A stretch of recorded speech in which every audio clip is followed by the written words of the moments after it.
Yo, what's up? Dr. Swole here, MD, pro physique athlete. Today we're going to be talking about failure training and drop sets, and I'll be explaining how I use these techniques. I often get asked about Dorian Yates style training or high intensity techniques. Intensity techniques include training to failure and other techniques that take you to failure more often or even allow you to train beyond failure. I'll define failure as when you take a set to the point where you can't perform any more reps with good technique. This could also be said as RIR or repetitions in reserve of 0 or an RPE of 10. People often want a black and white answer of whether failure training is good or not. And in reality, it's actually a bit of a multifaceted issue, which we'll be addressing today. Today, I'm going to be explaining how I use failure training and drop sets, and I'll explain how you can apply these in your own training. We'll start off by talking about the effective reps model and how fatigue plays into things. Next, I'll explain the pros and cons of failure training. Then we'll talk about my recommendations for failure training, including how I use it myself. We'll talk about drop sets and myo-reps. Drop sets are my favorite intensity technique, and I think they're something that you should definitely try at some point. And finally, we'll talk about cycling drop sets, which is something that people don't really talk about, but it's a technique that I find works really well. Let's talk about the effective reps model and fatigue. The effective reps model basically says that you get increasing stimulus for hypertrophy when you train closer to failure. That is, the reps that get closer to failure become more stimulative. In other words, you need to train hard enough to actually get a hypertrophy stimulus. If you're always, say, 10 reps away from failure, you're probably not going to be getting that much out of your training. And this is actually an issue that a lot of beginners have because they don't know how close they are to failure, and in essence, they're just going through the motions of training. Now, in the science-based community right now, people generally recommend that you train to within about an RIR of 4. That means training close enough to be within 4 reps shy of failure. Now, even beyond this though, as you get closer and closer to failure, you do get a bit more stimulus per rep. So when comparing set to set, training to an RIR of 3 is slightly better than an RIR of 4, training to an RIR of 2 is slightly better than 3, and going all the way to failure is slightly more stimulus than training to an RIR of 1. But the core problem we start running into now is the trade-off between stimulus and fatigue, because as you get closer and closer to failure, your stimulus does increase,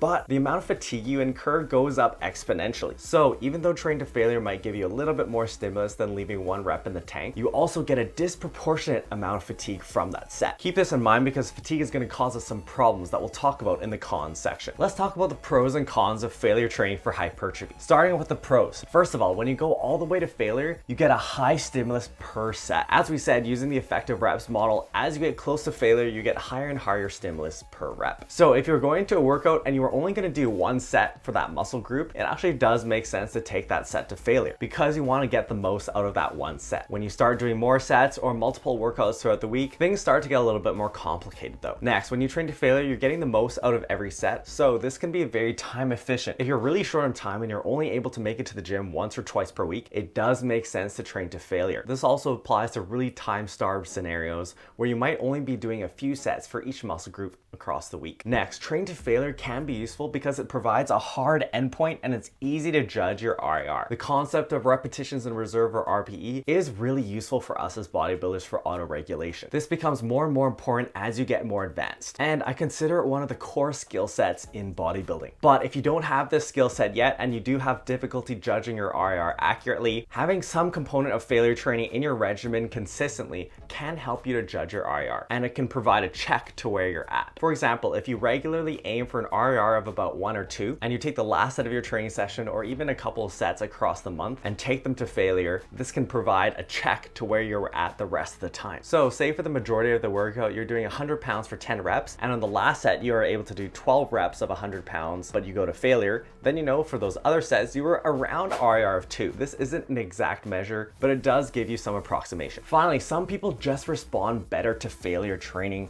or training very close to failure. This is something that we can't say for sure based on the literature we have right now. The broad recommendation is that you train to within at least about 4 RIR, but whether you aim most of your training at 3 or 4 RIR or aim most of your training at 0 to 1 RIR and do less volume this way, we're really not sure which method would be better. And it's most likely that some people will just respond better to one method versus the other. Ultimately, this is something that you will have to try yourself. Now let's talk about the cons of failure training. Now, the main issue with failure training is that it limits productive volume. As we said before, as you get closer and closer to failure, the amount of fatigue you get for each rep increases exponentially. So this will affect your ability to perform productive volume across the session and even across the week. If you try to take every set in a workout to failure, your first couple sets might be great for stimulus, but you'll quickly find that as the sets go on, your performance will drop off dramatically. That is, you won't be able to perform as many reps with as much weight. And volume, which you can look at as sets times reps times weight lifted, is very important for hypertrophy. The other issue is that the fatigue produced by one session will impact your next session. So even if you were able to get away with 5 sets to failure, on the next session you might be so fatigued that you won't perform as much volume as well. And you have to look at volume as the cumulative across the training week and across your training block. You'll notice that in high intensity training programs where you go to failure or use a lot of beyond failure techniques, these are typically very low volume programs. That is, they only have a few sets per muscle group per week. Even if you were to try to train to failure with high volume, you'd likely run into recovery issues. That is, your body just doesn't have the recovery resources to actually repair itself and build after your workouts. So you can see that we're gonna have to find a sweet spot between intensity and volume. Next, as you get closer and closer to failure, it's more likely that your technique may break down. This can be avoided if you're just really strict with your technique, but you'll often see people losing their technique as they get close to failure. This will decrease the productivity of your sets and also contribute to our next point, which is higher injury risk. If you're not fully in control of the weight, especially with bigger compound movements, you run the risk of injury. It's also likely that taking your sets all the way to failure does put a bit more stress on your connective tissues. Okay, now let's give you some recommendations on training to failure. I typically recommend training to 1 to 2 reps in reserve for most of your sets. I think this is just going to be a good trade-off between intensity and volume, and it's going to be easier for you to judge your RIR. Aiming for 3 to 4 RIR actually can be pretty difficult. And if you're always aiming to 4 RIR, you might actually be farther away from failure than you think, and you might not be getting a good stimulus from your sets. Now, in terms of failure training, let's talk about how I do it. I typically like to take my last set for a muscle group per workout to failure. So this means if I'm doing multiple exercises, for the last exercise for a muscle group on the last set, I will take that set to failure. So say in a workout you had squats, then leg presses and leg extensions, you would take the last set of your leg extensions to failure. The idea here is that when you save the last one for failure, you're still able to get a good stimulus by accumulating a lot of volume from your earlier sets, and you can still get that added intensity from the last set. If you take your earlier sets to failure, it's likely you won't be able to get as much productive volume across the entire workout.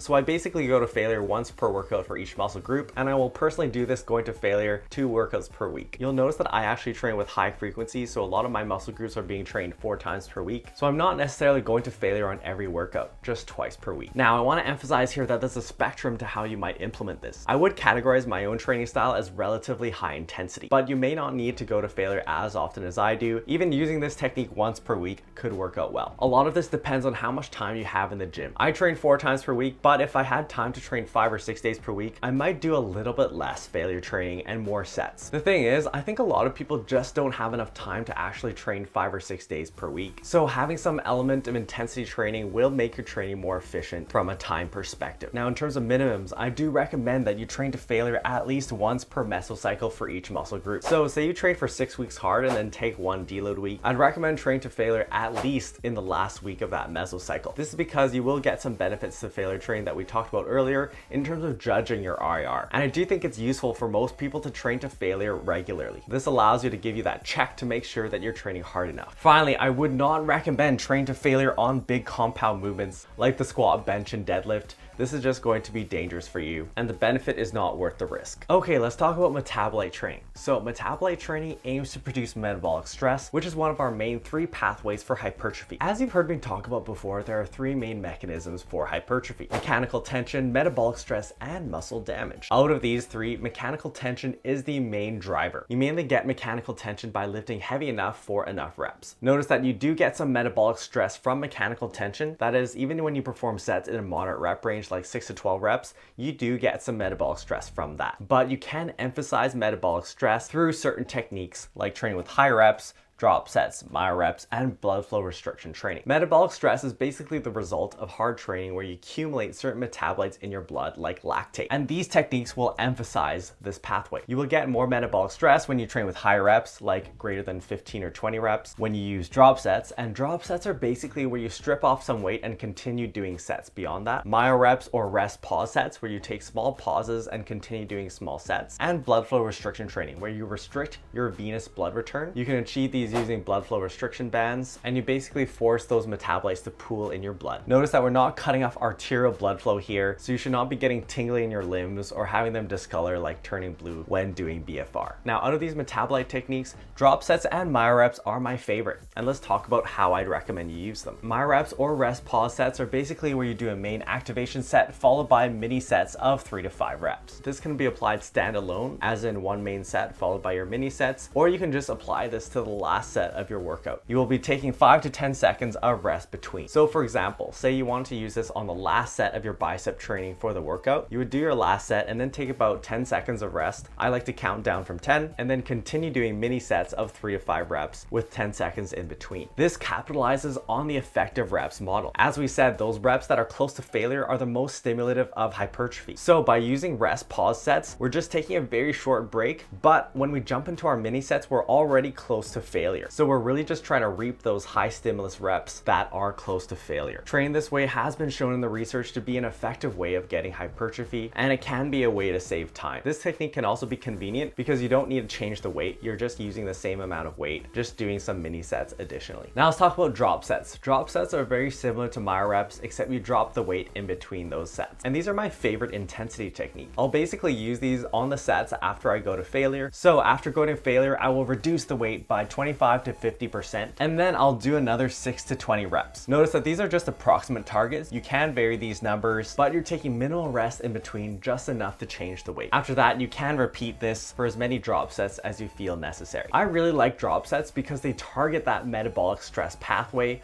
with reduced weight. Using lighter weights is going to be less stress on your connective tissues, and I think will produce less fatigue overall. So I do recommend using these, but as an intensity technique, you can view using these similar to failure training. There is going to be a trade-off between intensity and volume, so you don't want to overdo it. And I recommend using these after the sets you take to failure. So if you want to train like I do and take the last set of the last exercise for a muscle group for a workout to failure and do that twice per week, then you would use drop sets twice per week for that muscle group. If you're only training to failure once per week, then you would use this technique once per week. Okay, now let's talk about cycling drop sets. This is a periodization technique that I like to use that I don't hear people talking about very much. But when you're using these intensity techniques, you can cycle them. The idea is that as you continue to use these techniques, you will adapt to them, and you'll want to increase the stimulus over time to make sure you're producing gains. As you saw, drop sets are my favorite technique that I do use regularly in my training, and here's an example of how I cycle my drop sets. A mesocycle is a unit of time in training between deloads. So say you train for 6 weeks hard and then take a deload week. One mesocycle would be 6 weeks plus your deload, so your mesocycle would be 7 weeks long. In the first week of your mesocycle, you are very rested because you're coming off of a deload week, and in week 1 you might start off doing no drop sets. Then in week 2 you might add 1 drop set after the sets that you actually take to failure. Then in weeks 3 to 5 you would use 2 drop sets. You'll see that we're gradually increasing the stimulus as we go across the mesocycle, and in this case you're targeting 2 drop sets to be what you're hitting for most of your mesocycle. And then in week 6, since this is the last week of your mesocycle,